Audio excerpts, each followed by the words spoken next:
All right, good evening, everyone. This is Susan Heyman. I have the pleasure of facilitating tonight's webinar and very glad you all could join us.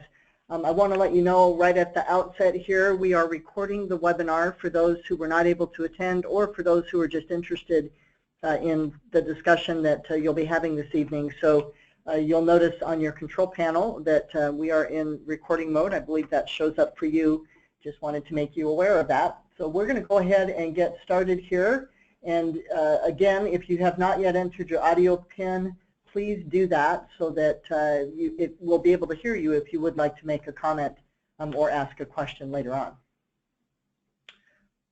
So just to get you a little bit oriented here to the webinar, we've talked about the audio, that you'll be able to hear me, but if you do want to be able to talk at some point tonight, then you'll need to enter your audio pin, so please do that. If you do have any technical difficulties with audio, and that sometimes can happen on webinars, you see Sophie's email address and phone number on this slide. It is also in the chat box there that you have in your control panel. And please email or text or call Sophie and she'll be able to help you with that. So I mentioned the control panel. So on this screen you see this a picture of a panel here. There's a little gold box with an arrow. And if that is not opened up on your screen, if you click on that arrow, you'll open up and you'll have a full control panel, and that will enable you to see any questions that you may want to send to us or any messages that we may want to send to you. So that's a helpful thing to have open. The other thing that's important here on this control panel is there is a small hand icon.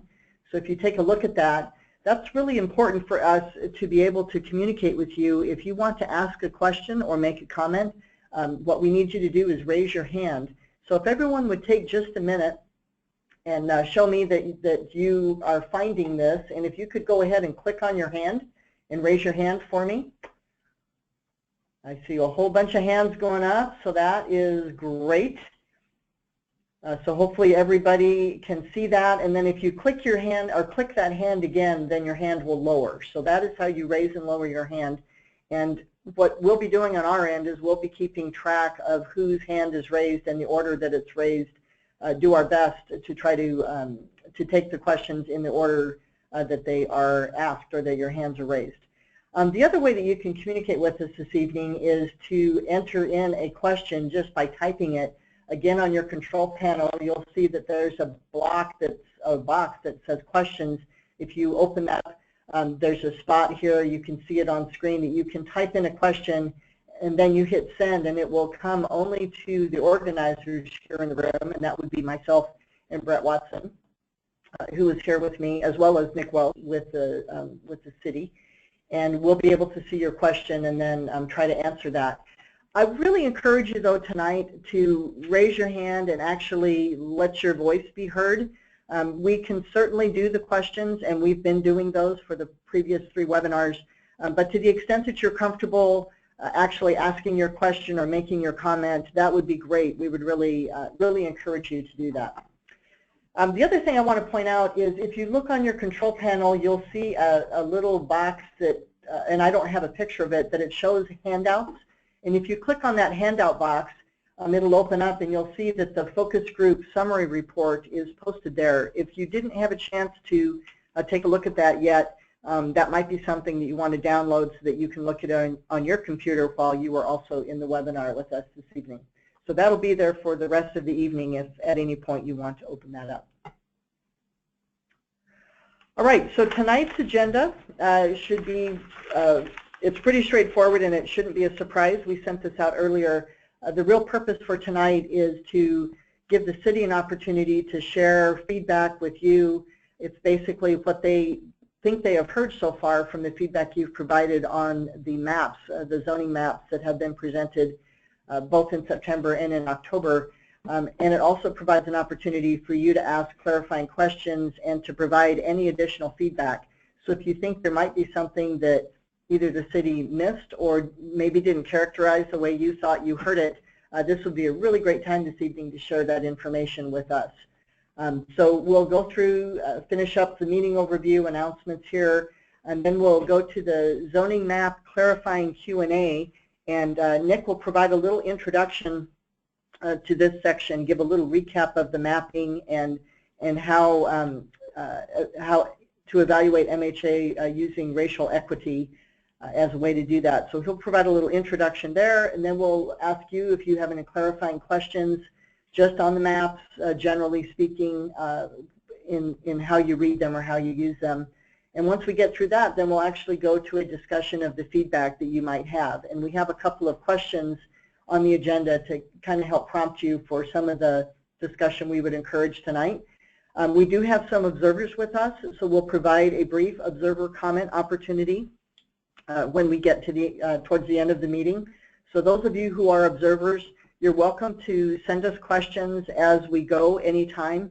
The city will definitely get those and consider those, but just like we do in the meeting, we'll be showing preference to the focus group members, and we'll really actively engage them in the conversation and then see who would like to speak, if any, during the observer comment period. We'll hit next steps, and then we'll be finished here within the hour. So I think with that, Nick, I'll turn it over to you for the MHA mapping recap. Great. Thank you, Susan. Good evening, everyone. This slide goes through at a high level where we've been regarding MHA and the zoning changes that we'll talk about tonight. You'll recall back in May, we began a process over a few months of talking about the MHA principles, and these were guiding statements that would give us at the city a sense of how we should put MHA into effect by making zoning changes, which is a key part for putting this program in place.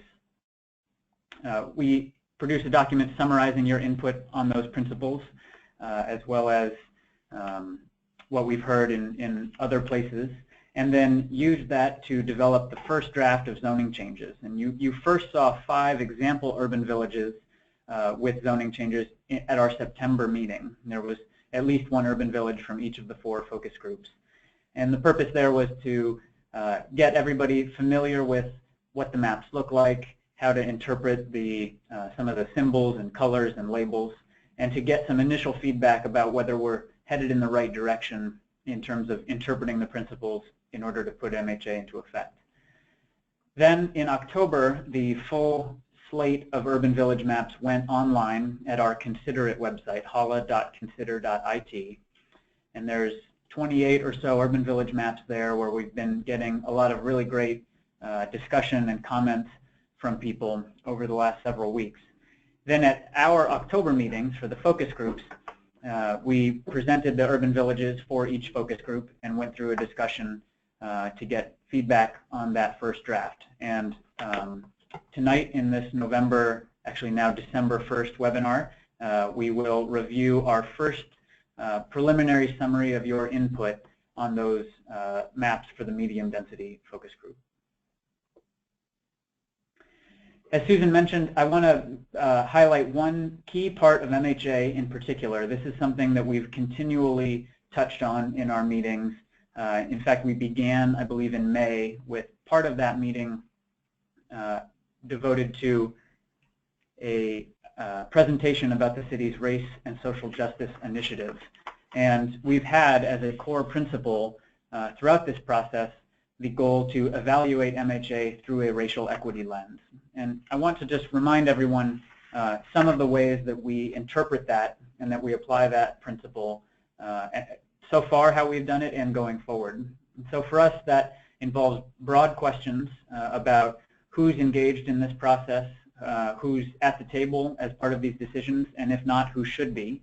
You see some examples of those groups that are typically less represented in city processes. As we look at particular neighborhoods and particular proposals for zoning changes that would put MHA in place, there are often trade-offs for different ideas and suggestions. And that's something we have to consider through many different perspectives, but specifically as it applies to racial equity. And that's something I'd encourage everyone to think about as you're reviewing this first draft of zoning changes and then going forward as we refine and improve the proposal, because that's one of the key city goals that we want to advance through the implementation of MHA. Okay, thanks very much, Nick. So with that, we are going to provide an opportunity if you have any just general questions on the zoning maps, so not getting into the specifics of the substance of what actually is in the maps and maybe any questions you might have about why something is zoned a certain way, but wanted just to provide an opportunity for anyone that may have a general question about the maps themselves and just any clarification that is needed. So what I'm looking for are any hands that would be raised if you do have a question, and we're also looking here on the written questions to see if we have any that have to do with any clarifying questions that there may be. So just checking right now. Give you just a moment.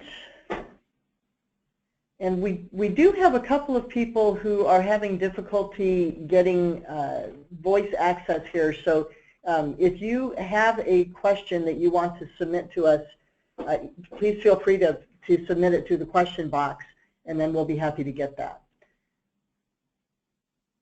Okay, I'm not seeing any clarifying questions, so I would say let's go. Oh, excuse me. Is there? Oh, yes, there actually is one. Regarding maps, East Fremont is not being dealt with by Wallingford Community Council. So that maybe is, yeah, do you want to speak to that, Nick? Or? I would say that's something we should get to as we move through the actual maps themselves. We'll have time for that. Okay. All right. Are there any other just general clarifying questions about the maps? All right, then let's go ahead and start into the actual feedback. And Nick, would you like me to get a couple of pages down here? Yeah, that sounds good. Right here? Yeah. Okay. Great. Mm-hmm. What you're seeing here is the first overall page for this focus group.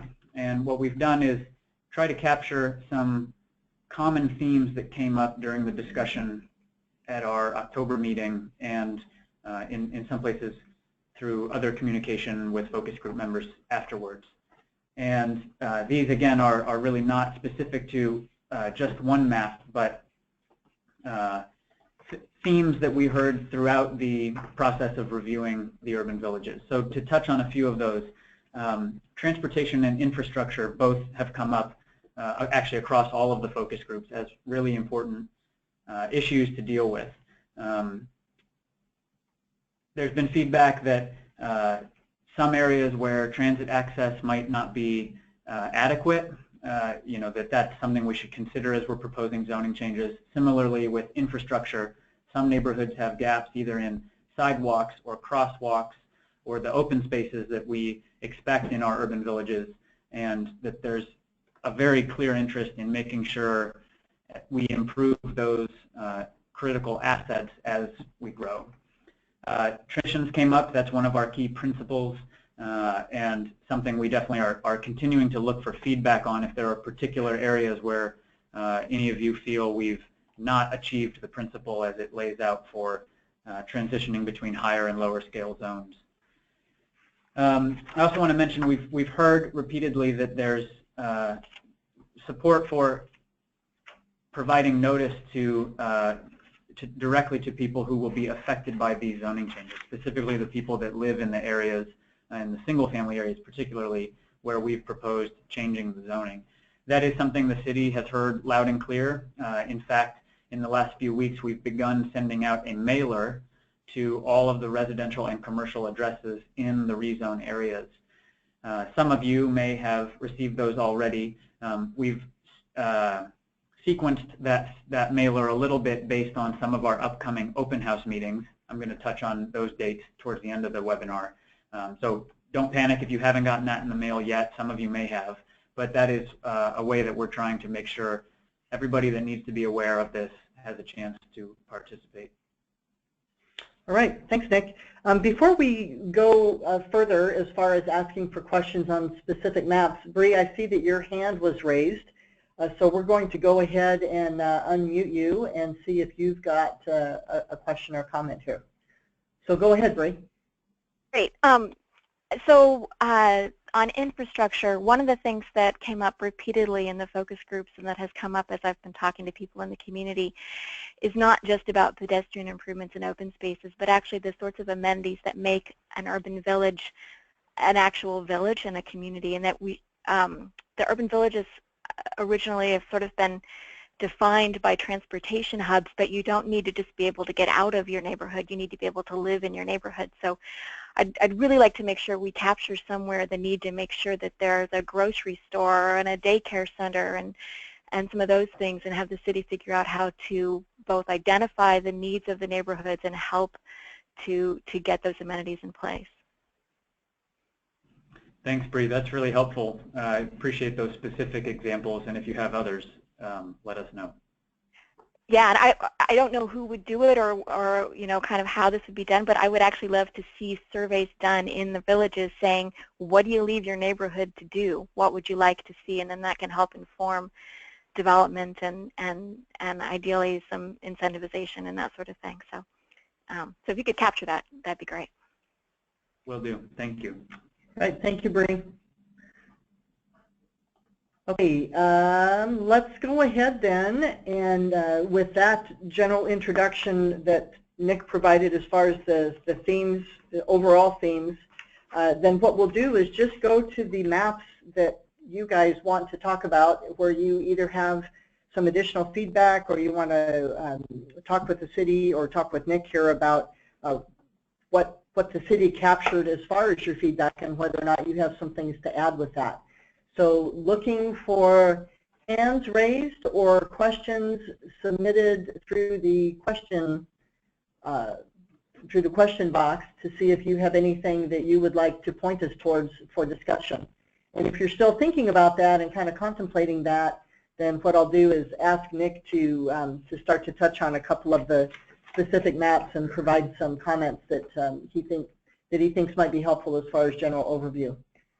So it looks like we have a hand raised. Matt, let me get you unmuted. Why don't you go ahead, Matt? All right, I just was looking at the Admiral map, and I wanted to clarify, it seemed like a couple of the points were flip-flopped, and I just wanted to make sure that it was clear as to why, or you know, what I feel like the intent was. Point number one about the, you know, achieve appropriate zoning transitions due to the shape of the urban village. That is not so much happening. I mean, in part that's happening at point one, but I feel like more so at point two, where the green number two is, because of the importance of focusing future development around amenities such as grocery stores, schools, and parks. And right there in the center of our urban village are those three things, and there's very, very little, you know, basically that's where we need the expansion of the urban village boundary, more so there than down at number one, versus the second comment, which is considering topography when making zoning changes. I think that also comes into play maybe more so at number one than at number two, just because there's a big grade change to the east of California, and also as it slopes down the hill to the west of California. So, so that was my primary point. Thanks, Matt. That's very, very helpful. I think I understand what you're talking about, and we will revise where some of those comments are reflected and placed on the map to make sure we're getting it right. Okay, great. Anything else, Matt? I good for you? Oh, am I still on? You are. Go ahead. Okay. I just wanted to clarify what is the is there a process for expanding the urban village? Is that is that entirely separate from what we're talking about today? That's a good question. I assume you mean sort of a process for expanding urban villages other than the ones where we've been showing an expansion area. Is that right? Right, right. Because I think in this neighborhood case, there's an excellent case for an expansion. You know, a block to either side of California, and around Hiawatha. So. Yeah, thanks. I would say for now probably 3 or 4 years as part of the comp plan update process, we have been talking about the idea of expanding certain urban villages around very good transit service. Initially, that was just a conceptual line that represented a 10-minute walk shed. And now through the HALA and MHA process, we're talking about actual zoning changes that would implement that concept. But that has been limited to the 9 or 10 urban villages where the comp plan identified a certain level of transit service and where we had a lot of support in our public outreach for that concept. I will say, though, that we've heard through the focus group process and elsewhere that there's interest in considering some other urban village expansion areas.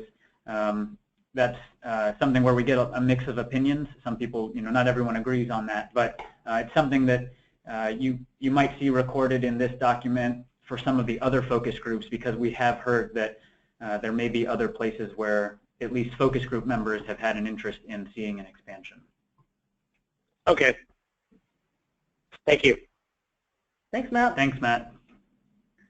All right, so looking for other hands, and we have a couple of folks who've been struggling getting their audio pins to work, and they're now, looks like they're working, so I'm hoping that we'll see some other hands that are raised. Matt, I'm going to go ahead and drop your hand. If you wanted that up, then feel free to go ahead and raise that again. So Kate, your hand is up. Let's go to you. Awesome. Thanks so much. This is backing up to the general discussion. I really appreciate the racial equity lens that was discussed at the top of this call, but I think we have to go further than asking ourselves who's not at the table. Actively You're breaking up. Kate, if you can get a little closer to your phone, you're cutting out. This will probably be a lot better. Oh, that's so much better. Okay, awesome. So I don't want to repeat all of it. I was just saying I appreciate the racial equity lens discussed at the top of the call. I just think we have to go further than asking who's not at the table and what questions we should ask in their absence. I think we should be actively changing the table so it can be accessed by everyone, because I think it's great to name what the goals were at the start of the process, but that's not the same thing as holding ourselves accountable for whether or not those goals have been met and we've truly evaluated MHA through a racial equity lens. At the end of the meeting last month, there were multiple comments about the demographics of the room and concerns that our focus group doesn't reflect Seattle's diverse population. And there were some requests and suggestions made by our group for how to begin addressing this with the upcoming community meetings that are planned. So if you can let us know, please, where that feedback was captured, I'd appreciate it, because I didn't see it included in the discussion themes or anywhere else in the report that we were asked to review in advance of this call. Thanks, Kate. That's really helpful. It sounds to me like that should be something captured in the discussion themes page of the report. And if you wouldn't mind, if you recall, maybe can you touch on just a couple of the highlights of this group's suggestions for those upcoming open houses, and then others should feel free to weigh in too if they have an opinion about that. Yeah, I don't know if Lynn was able to be on the call. She had quite a few good ones. A number of them were reaching out to community leaders and finding out the best way to set up those community meetings and where to do them and what time, and like asking for the input that's going to be right based on cultural differences. I think that rather than like a general call and sort of putting the burden on people to explain to the city what's going to be best, I do think there's more like active outreach that's needed.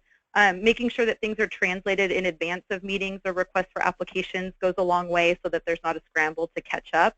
And then I don't have my notes in front of me from last month's meeting, but I can see if there were any other specifics that I personally captured if y'all didn't get them. No, that's great. And as probably most of you know, I wasn't at your October meeting. My colleagues were. I'll make sure that we all circle back to get this recorded. I also want to mention that a lot of what you're describing are steps we have taken to try to get the sort of broadest participation we can at those upcoming open houses, with the caveat that that is an ongoing challenge that the city needs to do better. And then what I think is worth noting that might go kind of behind the scenes, and not all of you would know, is we are often meeting with different groups that invite us to come to their meetings. They may have sort of a standing monthly meeting, and they want to come hear about MHA and provide feedback that way. And that's often a good way for people to learn about the program without having to make a special trip to another meeting that we've organized. And to that end, if any of you know of groups for whom that could be a useful presentation, please let us know. Awesome. All right, thank you, Kate. We have a question that was submitted that I'm going to read, and then we have a couple of hands up, and so I will get to, hang on just a minute here. I will get to Toby next, just kind of reminding our observers that we see the hands if you're raising them, and we will be going to the focus group members until we get to the observer comment period. So the question that was submitted had to do with the principles, and specifically the one that speaks to historic districts. And the person who submitted the question indicated that that their recollection is a little bit different than the way the principle reads on the screen. That their recollection was that the focus groups were concerned that this would turn historic areas into San Francisco levels of unaffordable bubble neighborhoods. So a little bit of concern with how the principles are characterizing the historic areas. And Nick, can you speak to that before we go back to the maps? Definitely. That was probably the single most, the single principle where we had the most difference in opinion, I would say, between the focus groups on the one hand and other groups that we were engaging with about the principles during that phase of this process. You'll recall that the principles was a big focus of our meetings with you, but we were also talking about them online through our Consider It platform. We had hundreds of comments about the principles there, as well as in lots of other meetings and outreach that we were doing. And through all of that, we heard a real mix of opinions about historic areas specifically. The comment here is correct that the focus groups had a pretty good sense of consensus, not entirely, but a pretty good sense of consensus that historic areas should be included in the MHA zoning changes, and that development there in the future should comply with MHA requirements to provide affordable housing. But at the same time, through other forums, especially from historic preservation stakeholders, we were hearing a strong preference to take the other approach and to not make zoning changes there that could change the scale of development and that could potentially alter or eliminate some of the low-cost commercial and residential spaces that historic areas often offer. So that's not all captured on this page that just summarizes the principles. What you see here is kind of where we landed in terms of the principles. The focus group summary about the principles does touch on exactly this point, which says, hey, we recognize that the focus groups had one view, and we're sort of memorializing something different here. And the draft maps that you see, I don't think any of the medium density villages have designated historic areas, but for those urban villages that do, you'll see that they are shown as having no zoning change, no MHA. That is the public draft we put forward, but we expect that that'll continue to be something we talk about as we refine this over the next few months. Okay, thanks, Nick. And for the person who submitted that question, if you have any follow-up, feel free to send that our way. I think we're going to focus a little bit here on the maps, but we can certainly come back to that question if there's more to be said about that. And you're probably noticing that if people are sending in questions, I won't attribute them to whoever sent the question in, but just want to be sure that the question gets asked. So I'm going to go to Toby, and let me get you unmuted, Toby, and whoop, went to the wrong place. There we go. So Toby, go ahead, please. Am I actually unmuted? Yes, you are. Can you hear me? Okay, let's see if I remember what. Oh, I was going to speak to the outreach issue, and I think it goes back to a point that's been a thread from the very beginning of this, is the need to have neighborhood-specific engagement in the planning process. The history of this being that the current land use structure was developed in good part in the 90s, these urban village areas in particular, through neighborhood-specific processes that in some cases lasted years, and including in neighborhoods with significant renter and huge demographic diverse participation. And this process is not well designed to do that. So I really want to encourage you to get out into each urban village. One visit and one big meeting isn't going to do it. Okay, thanks, Toby. All right, so while we are waiting to see if we have any other hands raised that point us to a specific map, it was pointed out to me that I wasn't on the second MHA principles page that actually spoke to the historic areas. So sorry about that. I've got that on screen right now. I am looking for other focus group members who have specific questions about any of the maps. I'm really happy to move to whatever page in the summary handout has those maps, and if you have any points you would like to make. So I am going to go to Henry right now, and yeah, Henry, go ahead. Looking at the 12th Avenue map, and I'm very sorry I was unable to attend the October meeting, so this is sort of, I guess, new feedback.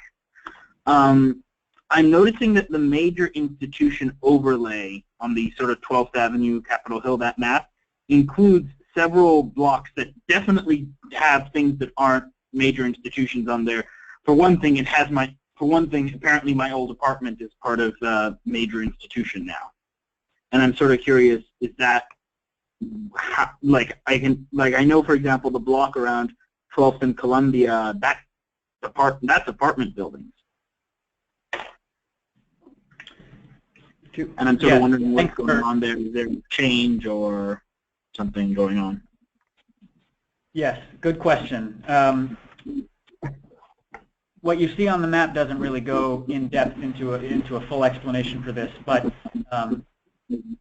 MHA requirements would apply for any development in a major institution overlay that is not an institutional use.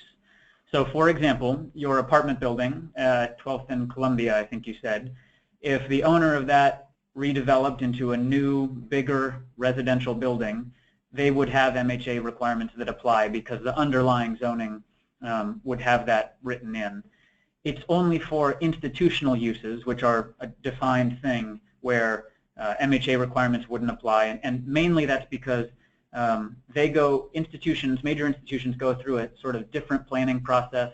The University of Washington is going through that currently, and all sorts of public benefits are often part of that process, the outcome of which is basically an agreement between the institution and the city that the city council acts on. So things like affordable housing come through that way.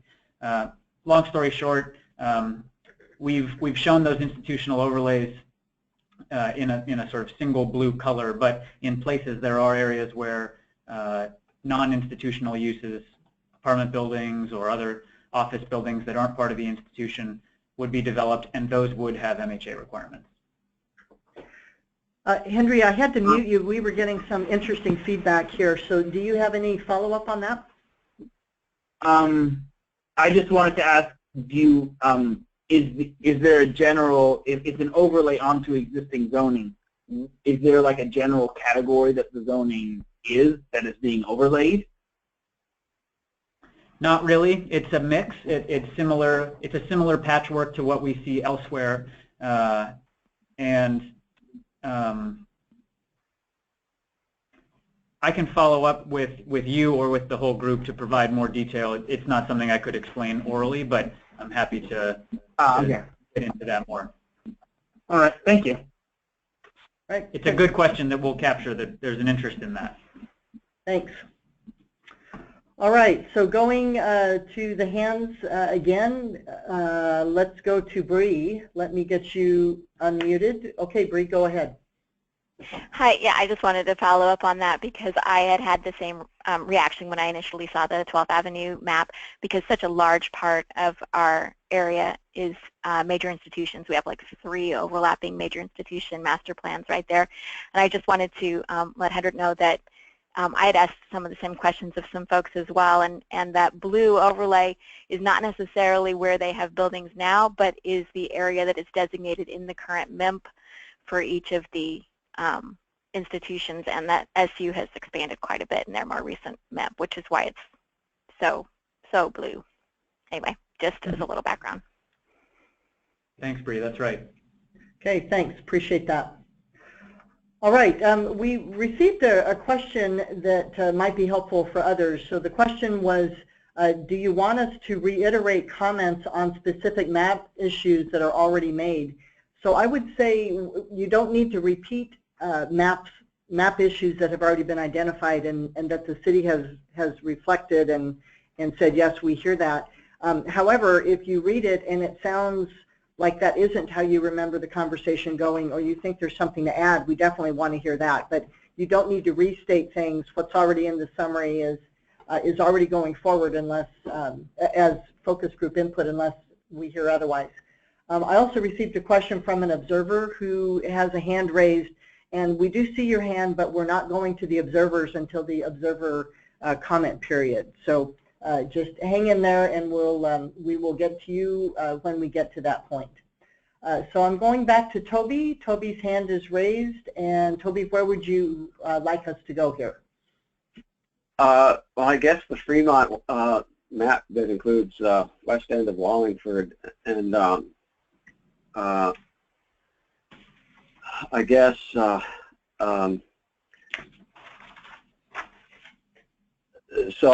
first I was told to put off the issue until now.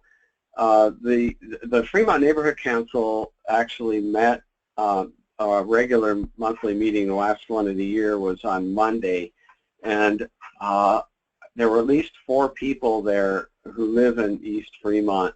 We have a board member who lives there up at the north end, 44th and Woodland.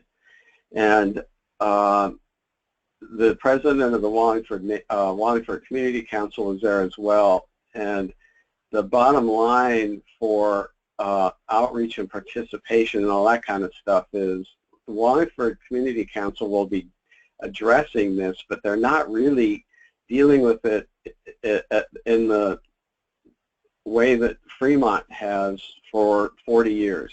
So I just want to reiterate that it is an overlap planning area under the comp plan still, and it's of major concern to Fremont, even though it's in the Wallingford lower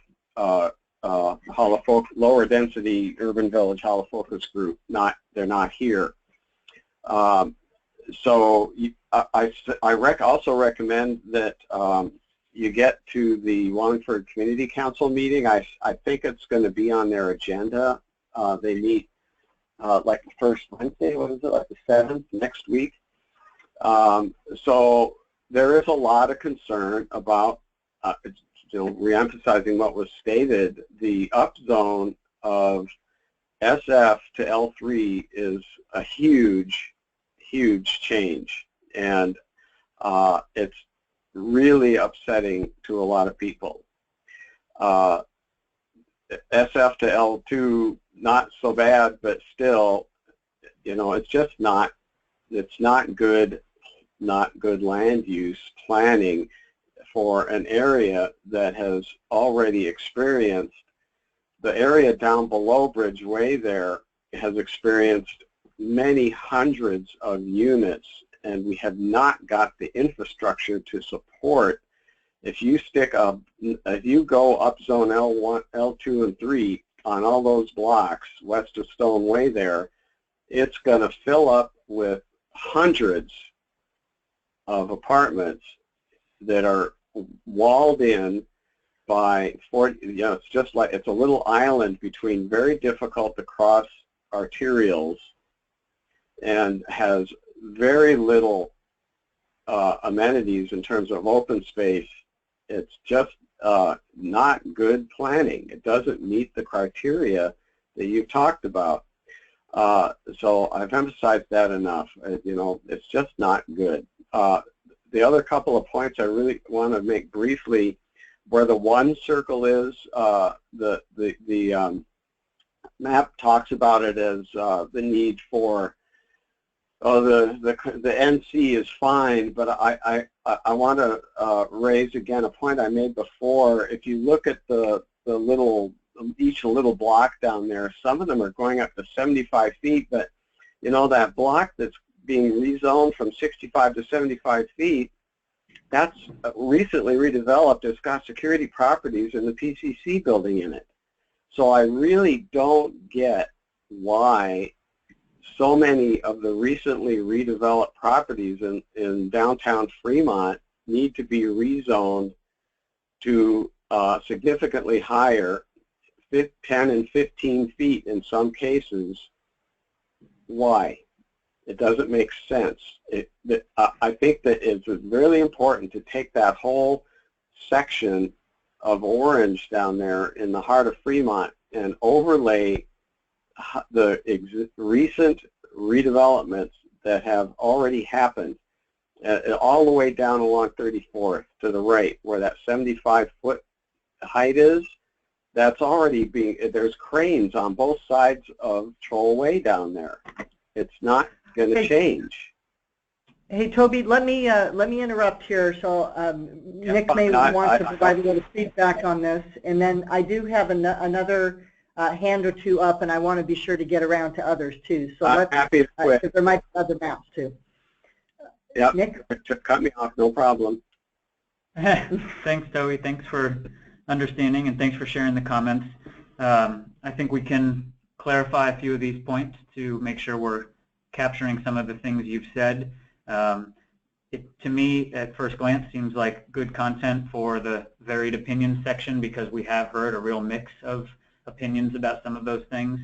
And without going into too much depth, you're exactly right that there are some sites, not just in Fremont, but in every urban village, where very new development, recent development, or things that are just getting underway now will probably mean that the up zone, the additional height, is not really going to have an effect on that particular parcel for a long time, maybe for almost forever. That's not lost on us. We know that, but the approach is to be able to put MHA into effect for whenever redevelopment happens or whenever existing buildings are reconfigured.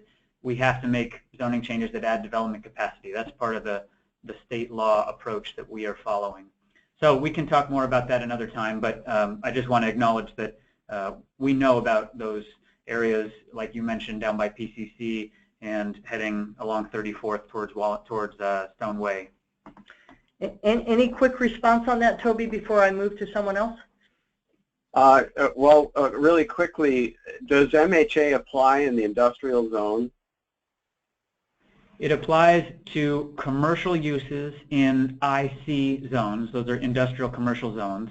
And it does not apply in IB or IG zones. And that's why you see some of that area at the sort of west end along the Ship Canal without any shading.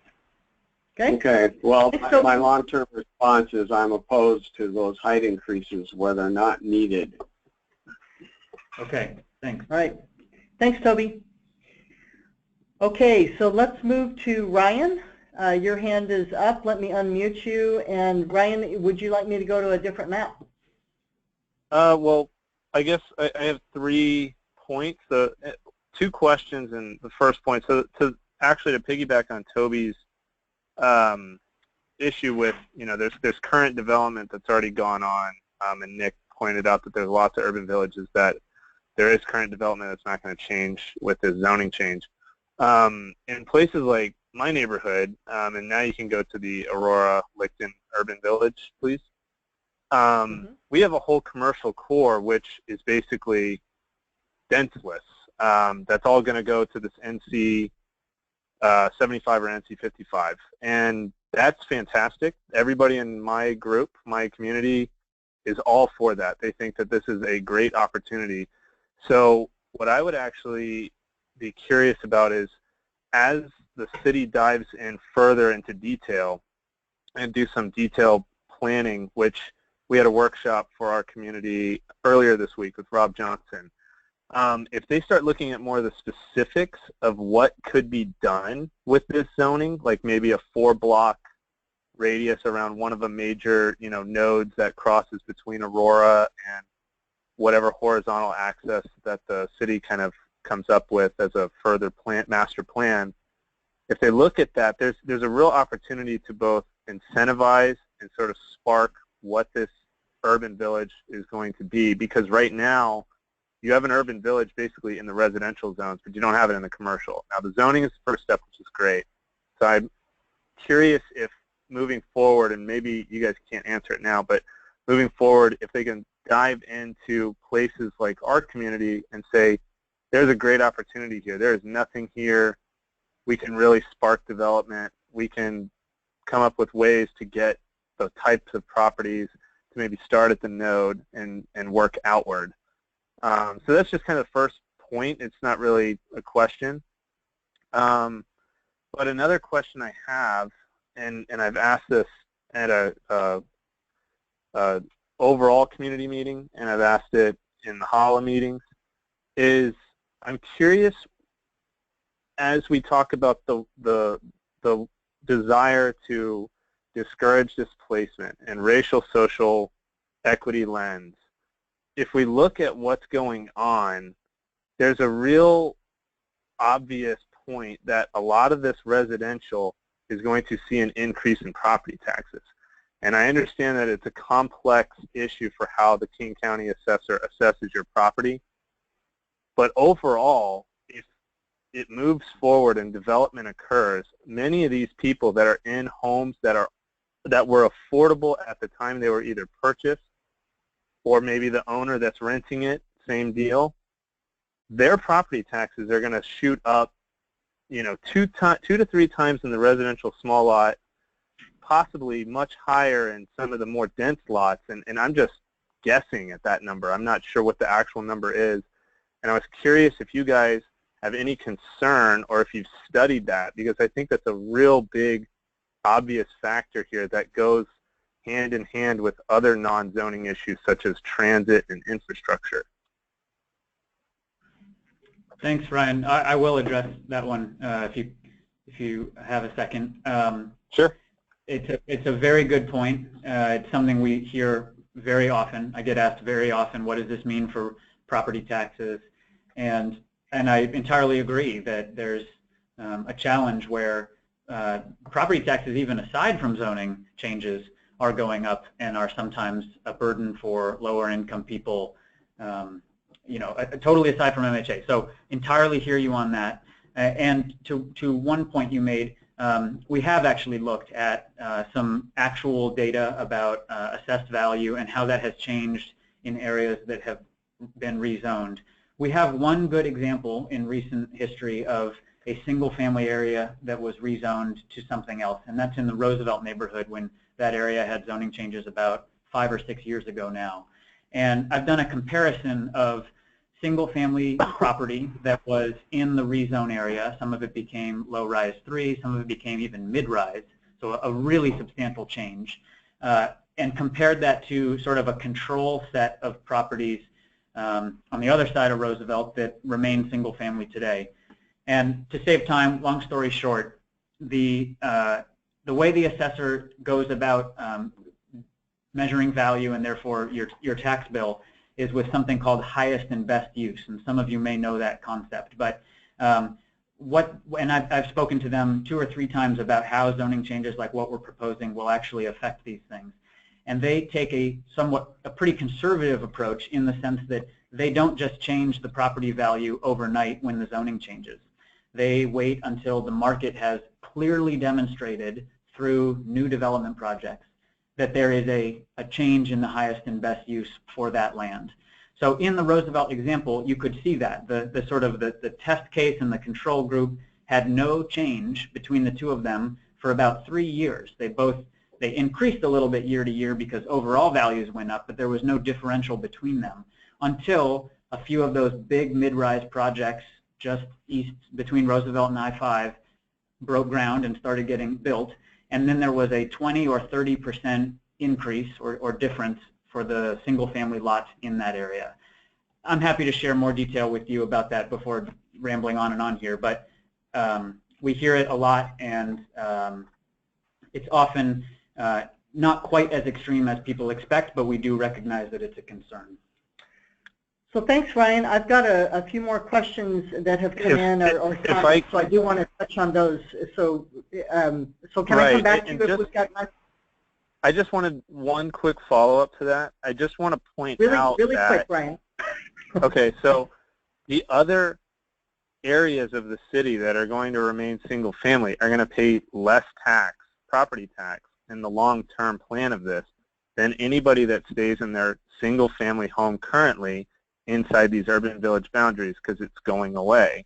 I just want to reiterate that that has to be discussed at a greater detail. That's all. Thanks. We will capture that. Thanks, Ryan. All right, so let me get to a couple of the comments and questions that I'm seeing up here, and then we are running low on time, so we'll need to get to our observer who's patiently had his hand raised. So let me just touch on a couple of these. There was some affirmation from one person that Ryan's point is a good one. Higher taxes and impact on displacement needs to be quantified in the EIS. There was also a comment, an idea for Aurora. MHA fees should be targeted here by the Office of Housing.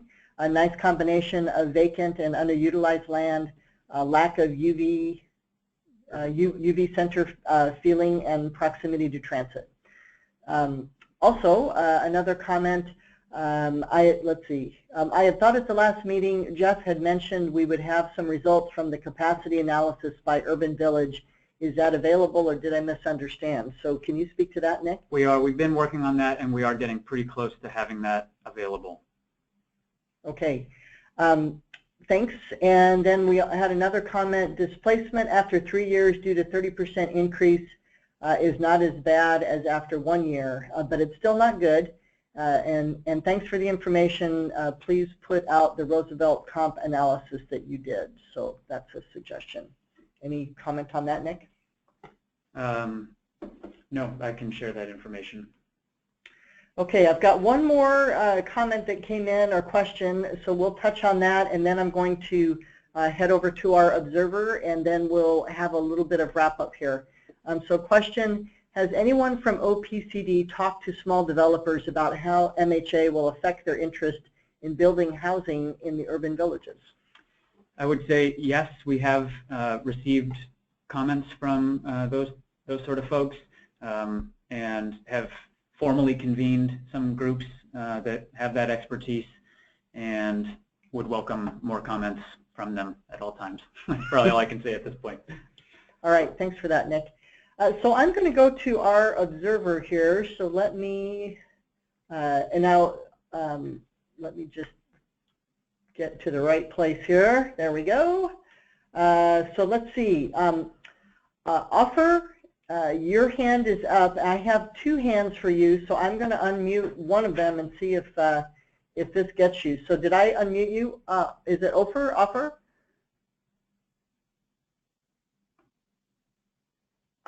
Are you there? Let's try this. Let's try this one. Did I get you there?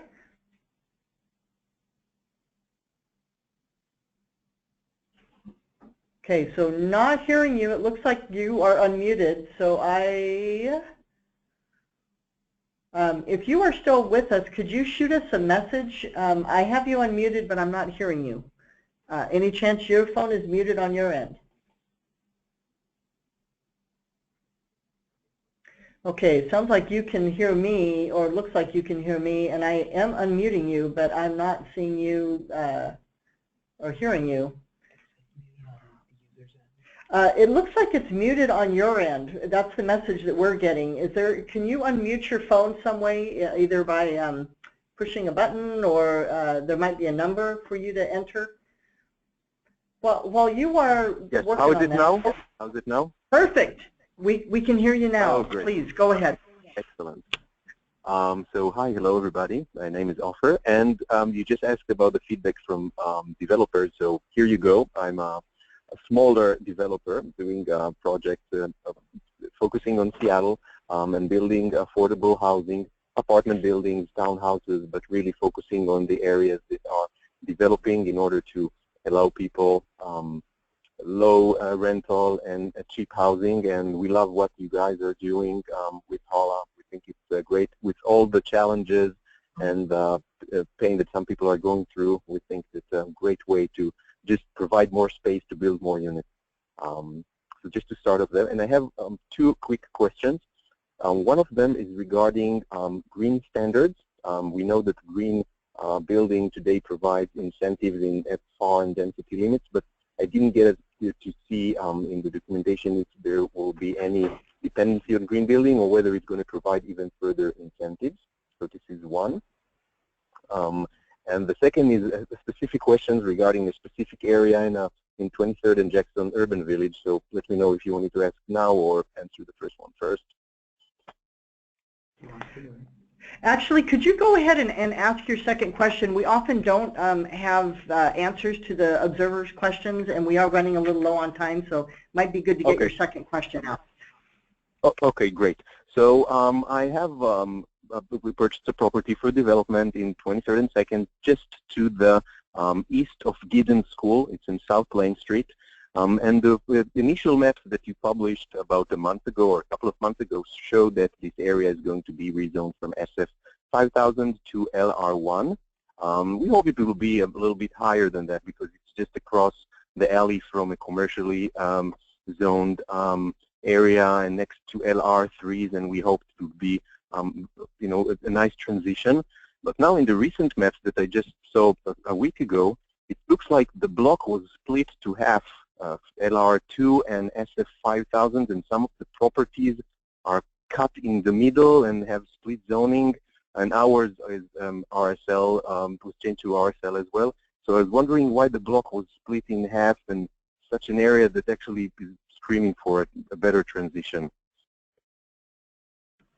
That's a good question, Offer. I would say please send me an email, and then I can get into the details of it with you. You can give me the address, and I can look specifically at the area you're talking about. My email address is nicholas.welch@seattle.gov. There's no H in Nicholas. And if you can't reach me that way, try sending it to halainfo@seattle.gov. At seattle.gov. Could you repeat that again? It's Nicholas, NICOLAS.WELCH? That's correct. Okay, at seattle.gov. Thank you so much. Okay, thank you for your comment and for being so patient while you waited. Appreciate it. Mm-hmm.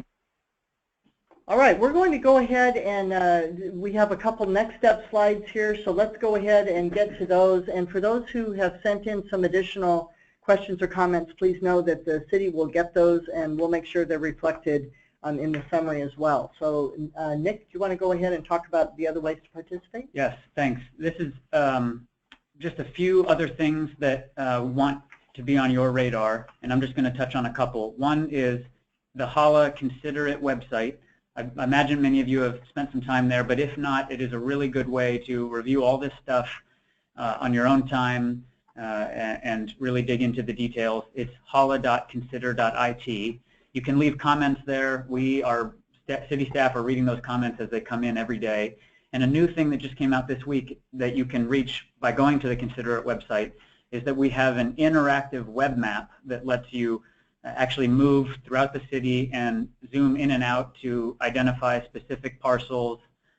You can enter your own address to figure out the zoning change there. So it's a little easier to navigate than the sort of static PDF that obviously doesn't move. In the middle, you'll see there are 5 community meeting dates, and these are 5 meetings throughout the city, 5 open house meetings where we will be talking with people about the zoning changes and MHA in their neighborhood. All of these dates are also on the HALA website, seattle.gov/HALA. Click on the calendar there. But if you're looking at this, I want to make one correction. Just this week, we moved the Columbia City one from January 21st because it conflicted with the Million Women March that's going on that day.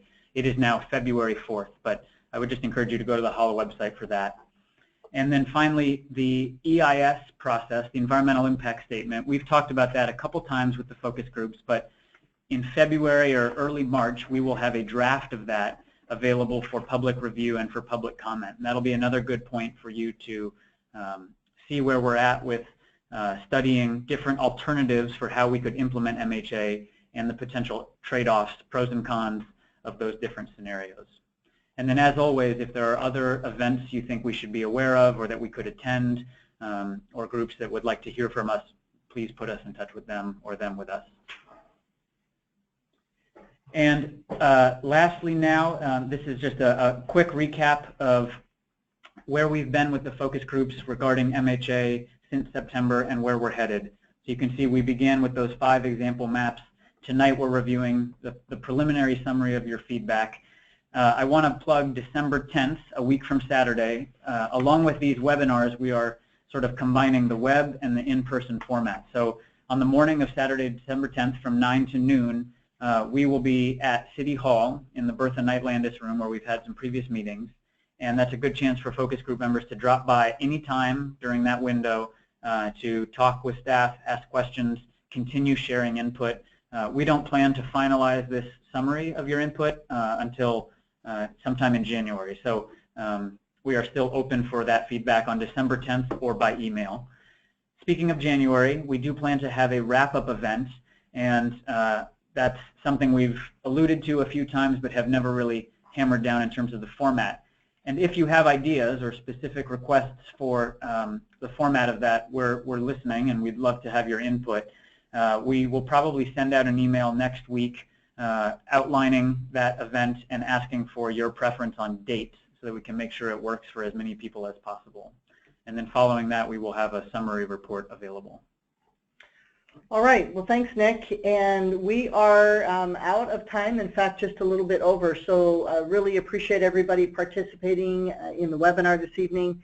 I add my encouragement to Nick to please drop by on December 10th at your convenience in the morning and see if you can get any other specific questions answered, or if you have any feedback to provide, that would be great too.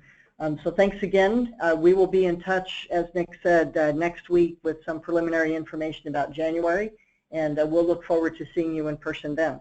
Thank you.